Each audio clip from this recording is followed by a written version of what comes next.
In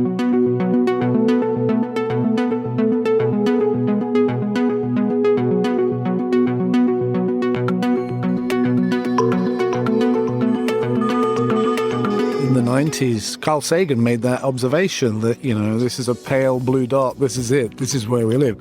He didn't say pale green dot or pale brown dot, he said pale blue dot. Hi, my name's Craig Donlon. I'm the principal scientist for oceans and ice at the European Space Agency, and I'm based over in Noordwijk in the Netherlands.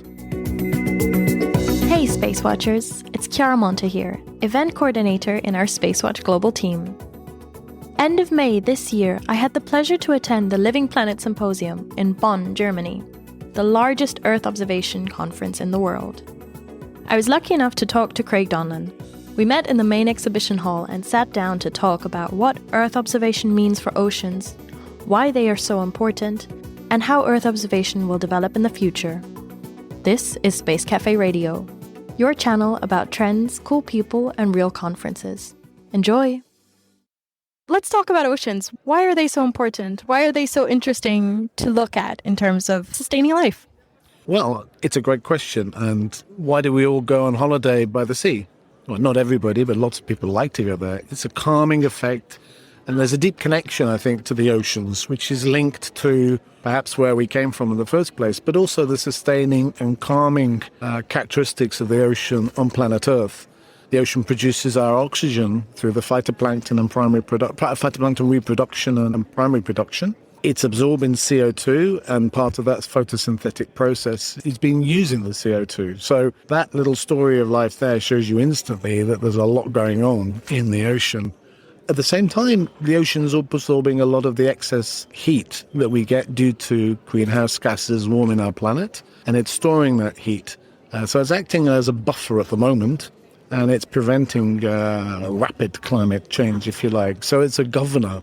It's moderating our climate for us. When we live in Europe, the Gulf Stream brings that nice warm water over to our latitudes that without it wouldn't be so warm. And so you have to think about how the ocean, which covers 71% of our planet, depending if you include the ice bits or not, the whole ocean itself is moderating Earth's entire climate. So it's huge, it's really, really important, and it's got a deep connection to us, our climate and our lives. Very true. I mean, we always call Earth the blue planet as well, so that goes to show how ingrained it is. There's a good point there. I mean, when Voyager was sent out to go search beyond the heliosphere in the 90s, Carl Sagan made that observation that, this is a pale blue dot, this is it, this is where we live. He didn't say pale green dot or pale brown dot. He said pale blue dot. And that's the unique feature today that we know of. Our planet has all this beautiful seawater, which is keeping Earth alive. It's giving stability, and it's a living, breathing ocean. So that pale blue dot is still important. Absolutely. I don't know how it is for you, but I've often heard this comparison between oceans and space, that they are very similar domains, and that you even have a lot of people who come from marine biology who then end up working in space as well because they see that connection. Yeah, well, I mean, aliens. If you want aliens, then go to the bottom of the ocean. When seawater freezes, it produces freshwater ice. And the salt that's in the ocean after that freezing makes a very dense brine fluid. And that brine fluid sinks to the bottom of the ocean. But as it sinks, it also takes oxygen with it. And it effectively ventilates the very deep part of the ocean. If you go down to Antarctica and you're a biologist and you sample the bottom of the sea, there's more or less a 50% chance that you will discover a new species. And down there, they've got some species that are over 10,000 years old, and they're still living, some of the sponges there. And you've got to remember that those creatures are living there at sort of 1,000 meters depth. It's super cold, it's 4 degrees C. And yet there's a thriving ecosystem there. Where there's a will, nature finds a way to live. It sounds so cool. But now we're here at the Living Planet Symposium. How does that link? How does Earth observation and oceans belong together? Well, when I started oceanography, several times I joined a ship in the UK and went all the way down to South Georgia in the Southern Ocean. And that trip takes about 8 weeks on a ship. I was collecting measurements, actually. It was really great, going through all the climatic zones, and every day is different.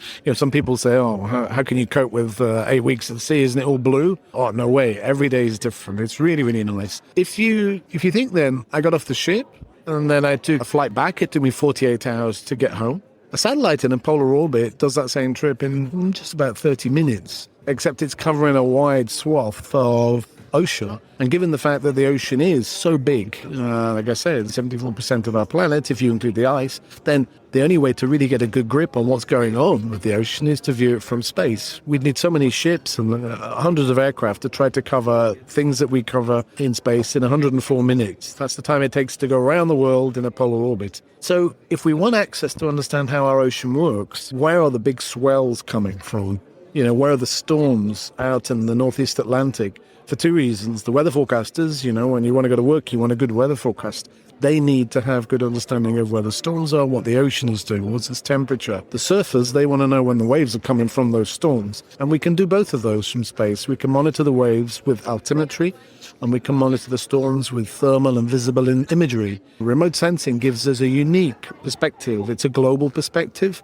It's a regular repeat coverage perspective, so we're going back to the same times every few days, and that's really powerful. I think that's what we can do in the sort of the real-time sort of sense, the near real-time sense. If you then think about what it means to actually monitor the ocean, we're collecting evidence of changes in our climate, and that evidence base is useful today and will be useful in the future as the climate crisis deepens, because it's the evidence base that decision makers need to make sound decisions on what to do for our future. Sea level is rising. It's rising, and the rise is accelerating. If you take the last decade of sea level rise, over 4 millimeters per year. Now, if the sea level rises by 1 centimeter, there's a huge number of people that have to be displaced. By the end of 2100, we may have 2 meters of sea level rise, right?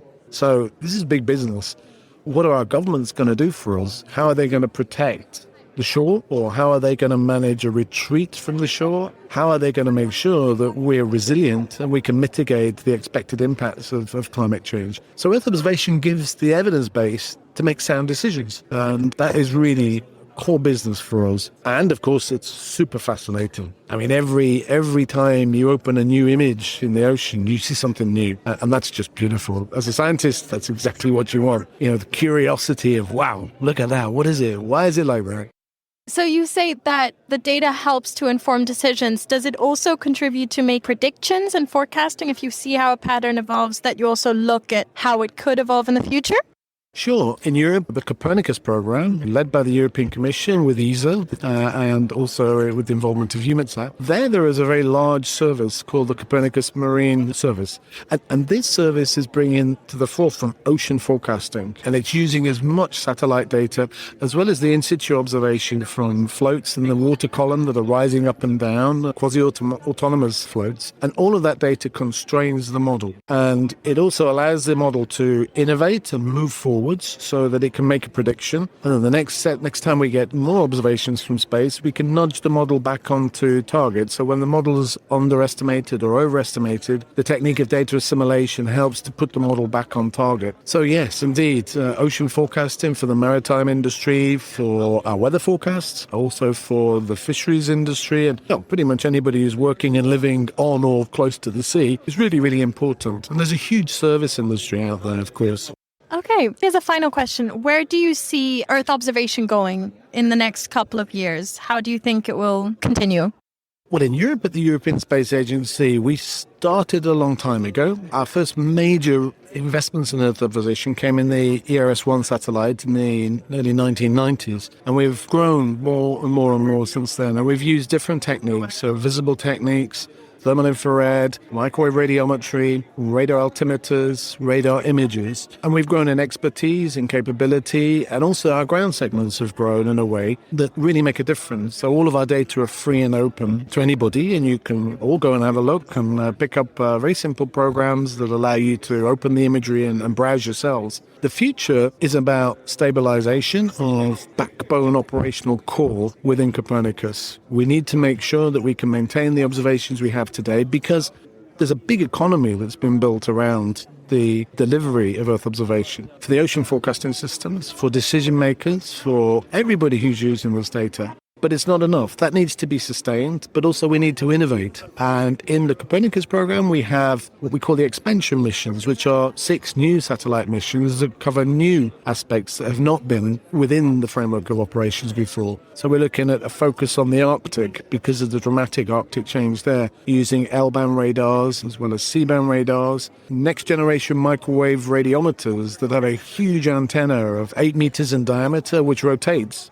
And it's gold. It's absolutely beautiful. We're also focusing a little bit more on making sure we have more access to detailed measurements for biology in the ocean and also to monitor the land and what we call hyperspectral domains. So many fine measurements that when used together, you can pull out a whole series of different biological and geophysical parameters. So our work's made up. I'm busy for the rest of my life on some of the most beautiful engineering and science projects that are available to any of us on our planet Earth today. So it's just such a super exciting time to be involved in Earth observation.